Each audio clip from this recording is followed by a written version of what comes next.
Hi guys, we are on. Today I'm talking about something that I think I have a fly. How that sounds. If you struggle with insecurities over your body, if you struggle with not being your fullest as you know you can be, then this is your place. Why? Because today I'm gonna talk to you about something that I faced and something that people usually face, and that is storing trauma. And I know there's a lot of subjects about that, but here's my input on that. And I think this is a little bit different and you might want to listen. So, first of all, when we are dealing with trauma, we all know that trauma is stored somewhere in our subconscious, and because our subconscious is the same thing and it is expressed by the body itself in the material physical world, then we have a combination. It means that the trauma is not stored in some kind of a emotional cloud, but it's also embedded in our physical body. And what does that mean? It means that our body shape is changed, is altered by our trauma experiencing and whatever we do for that trauma that was stored. In other words, when we experience trauma, that trauma, it's not affecting us only on our emotional level or mental level or helping us or not helping us. It's everything that we are. And if we are stored trauma, we are or store our stored trauma. I don't know if that makes sense on a logical level, but physically, embodiedly, it is. After we experience trauma, there are two things that happen. First of all, we could not cope with that trauma. Therefore, it is stored. The other layer is that it cannot be expressed because we couldn't cope with it. And most of the time we could not express our feeling. Most of the time trauma, it's not about I don't have the candy and I got to cry about that. Trauma is, oh, I don't have a candy. I know that they won't provide it for me. I know that I am not even in the right place to cry about that, to talk about that, to vent about that. So it's not that we are experiencing the trauma. It's also that we store it because we cannot cope with it and it didn't got the chance to be expressed. So keep that in mind because we will work with that. My personal example is that my body shape changed a lot over the years, and it changed consequently to the inner work that I've been doing. And I remember it was the pandemic. This is the most important, crucial example that I have to share. I was in the pandemic. I was eating the same thing every single day. I was staying in home every single day. I wasn't exercising every single day. I did everything the same every single day. So I was in a routine. My autistic, confident, comfortable routine. So therefore, nothing significantly was changed. In that context, once I stood on my couch and I had a mental, imaginative conversation with the person that wronged me. It was about a specific something that happened in the childhood, and I said, you know what, it doesn't even matter, and I move on with my life. And so I went 30 years almost. And what happened is that in that pandemic night, I stood on my couch and say, hey, do you remember that? That affected me. This is how it affected me. And do you don't know how much it affected me in other areas of my life? I don't know. And I expressed myself. I literally stood there and let all my anger talk. I let all my body do the talking without my interference, without my mental judging. And that was important for the expressing part.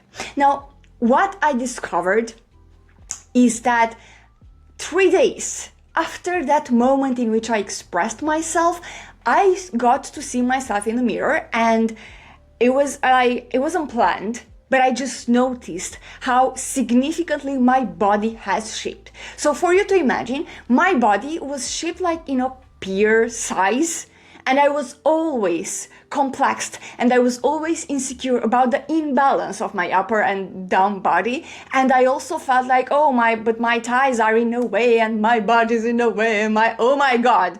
And I just lived with that. I didn't make a fuss out of it, but deep down, I knew that was the reality, And I also knew that I didn't get to complain about my body shape because I didn't felt in a position to complain. I can eat whatever I want and my body stays the same. I have such a great muscle responsiveness when I work out. So I don't get to complain, and I knew that. But at the same time, it wasn't fair for me not to complain. But that's another story. Anyways, and in the case B, after that moment, I could see how different my body shape changed. Because from that peer side, I got to be balanced, how I always imagined and envisioned in myself that I should look like. And I always thought that my should look thing was something in my mind, in my fantasy, and that doesn't even count. And I'm living my life how it is, and create a virtue out of that. But at the same time, I knew that there was something, but I couldn't really pinpoint what. After I had that expressing of emotion in that pandemic night, I could saw that my body was changed and my thighs from peer size went shrinked, and I was impressed.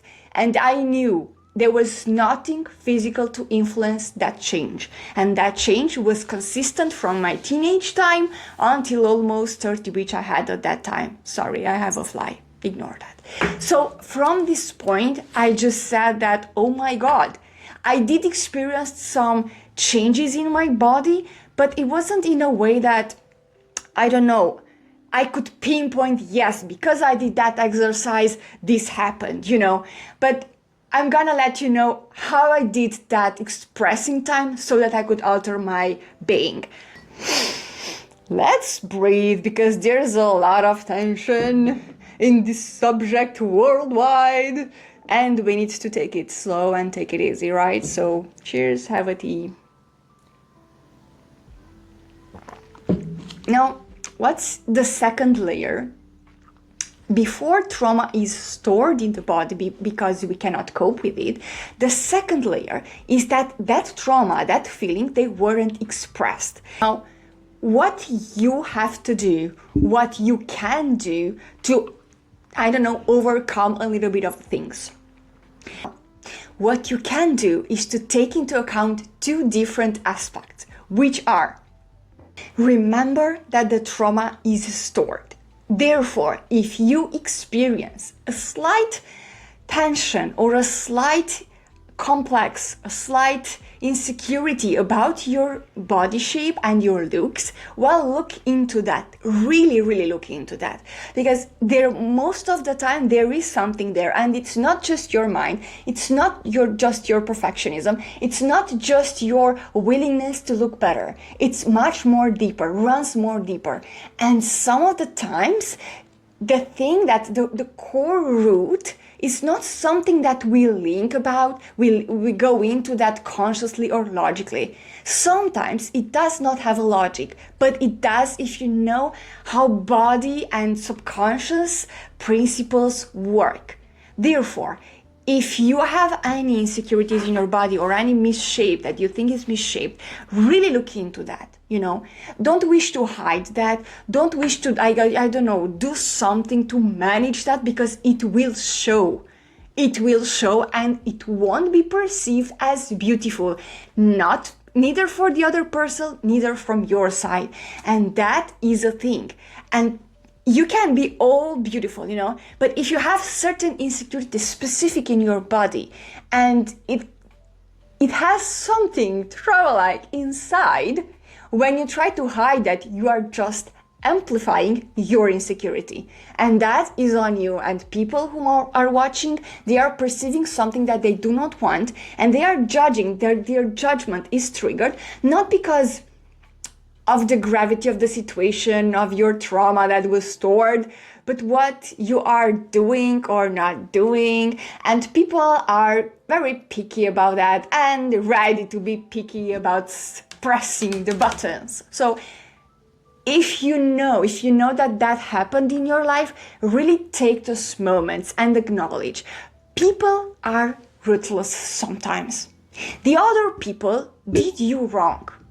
Now, face it. On your, I don't know, take an agenda, take a notepad, take whatever, take your mind, take a meditation, and really segregate. This is another principle from alchemy. You segregate things, put the ruthless of the other people's judgment aside and put the aggression that was made upon you aside in another box. You can literally have jars or different boxes for them. And what's left, you will see that you have the mental space to see what lies beyond.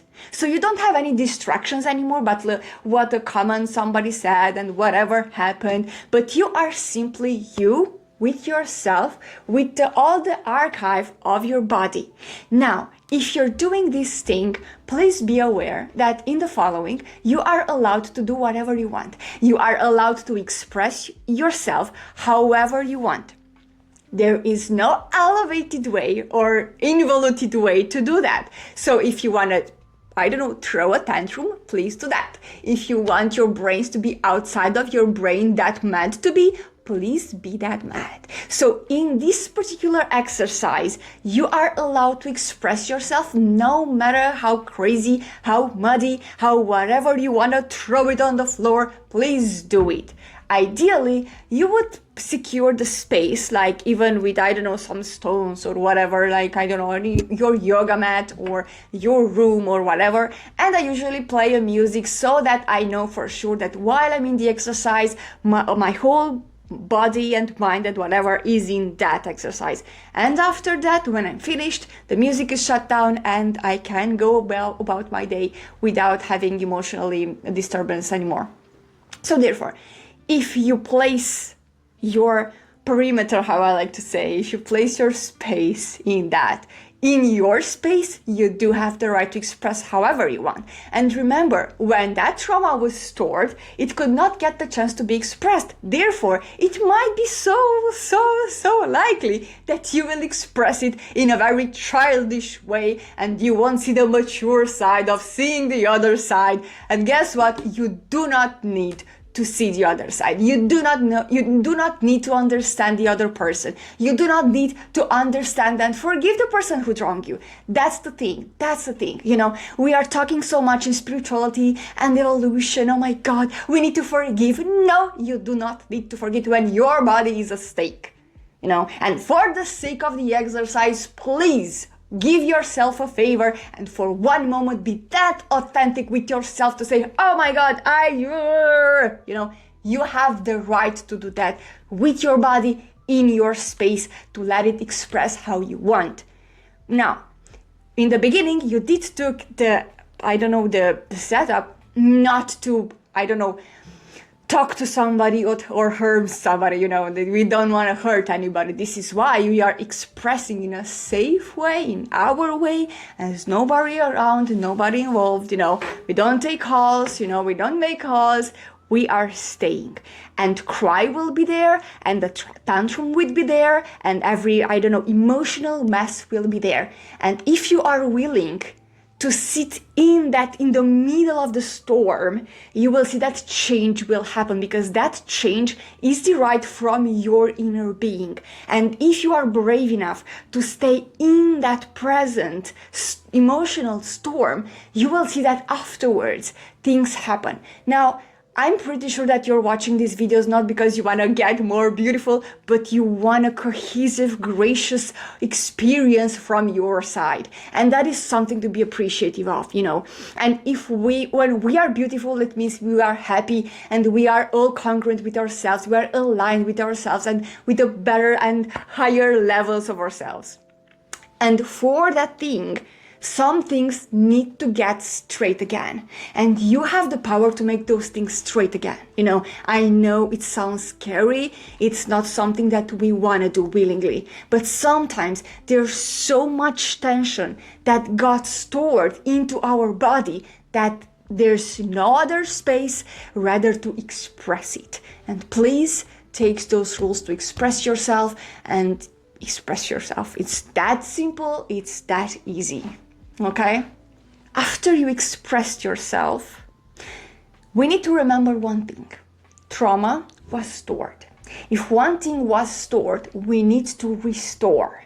Therefore, after you expressed yourself, please take care of yourself. Literally, give yourself some soup, some hot tea, give yourself a bath, rest, do nothing, especially the following day. Take care of yourself. However you want to do it. If you want to eat chocolate, please eat chocolate. If you want to eat sugar and drink some wine, please do that.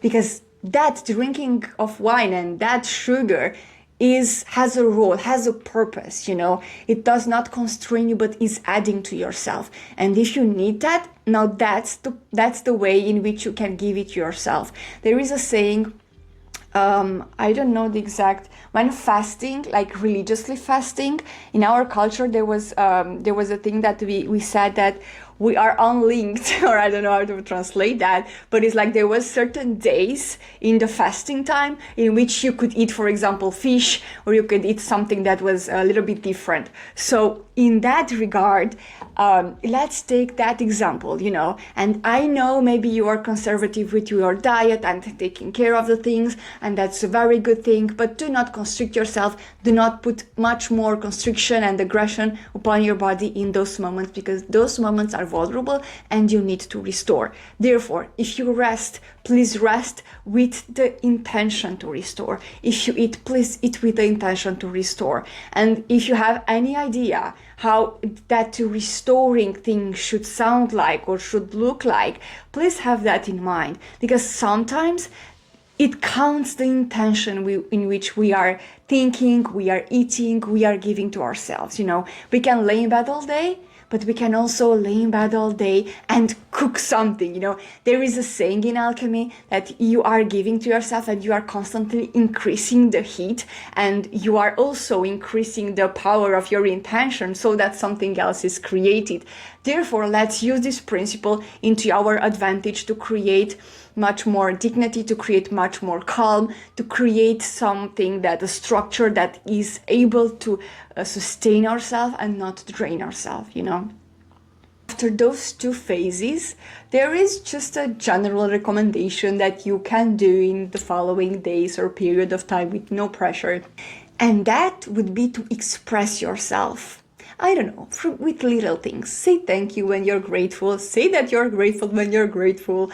I don't know, express it what it is. Sometimes you do not know why you're saying certain things, but if you feel like you want to express yourself, well, give it to yourself. If you're in conversation with other people, well, say, hey, I have something to express, Maybe they can provide you with the right space for that. Maybe it will take 1 minute, maybe it will be 10, but I'm sure friends would be really grateful that they could be there for you to express yourself. And sometimes do not imagine that expressing yourself, it's that, I don't know, consuming of the other people. Because I used to think that so much that I didn't express myself several years chronically, because who has time for me, right? So let's do not think in that way, and let's think in a much more productive way, and really give us the chance. Sometimes it happens to me. Sometimes I feel in conversation that I have something to say, and I feel like I cannot engage in the course of the events if I'm not letting that thing go, if I'm not expressing something. And usually after I say, hey, I have something to express, it's like I feel it in my throat and I cannot go pass by that.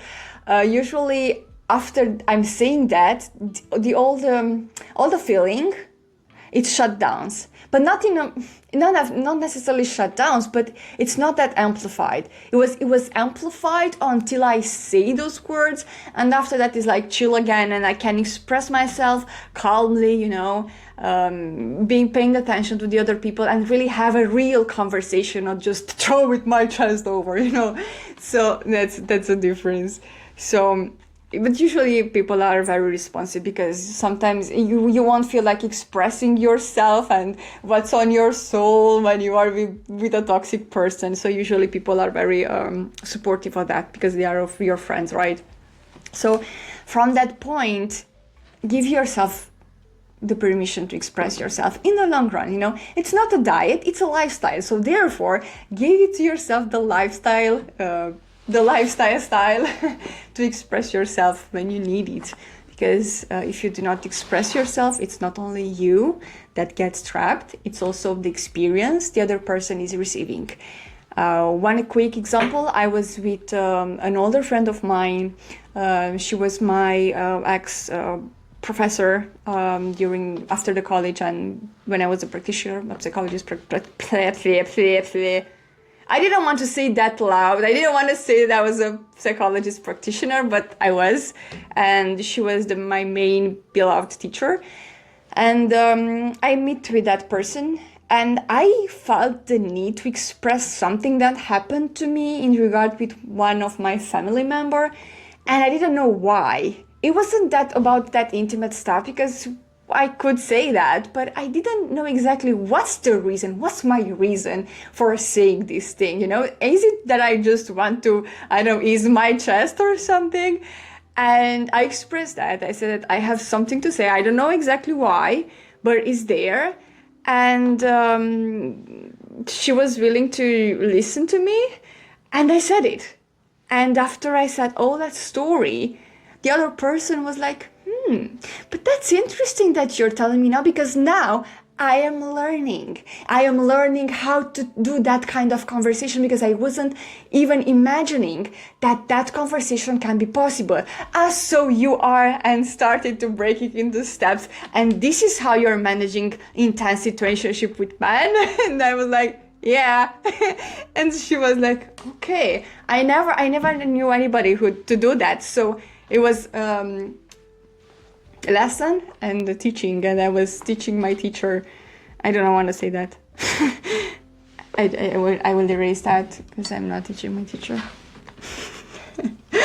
Oh my god, I got embarrassed right now. I shouldn't have said that. I don't like how it sounds. But hey, I said that I will let myself express myself in the front of the camera. So here I am expressing myself.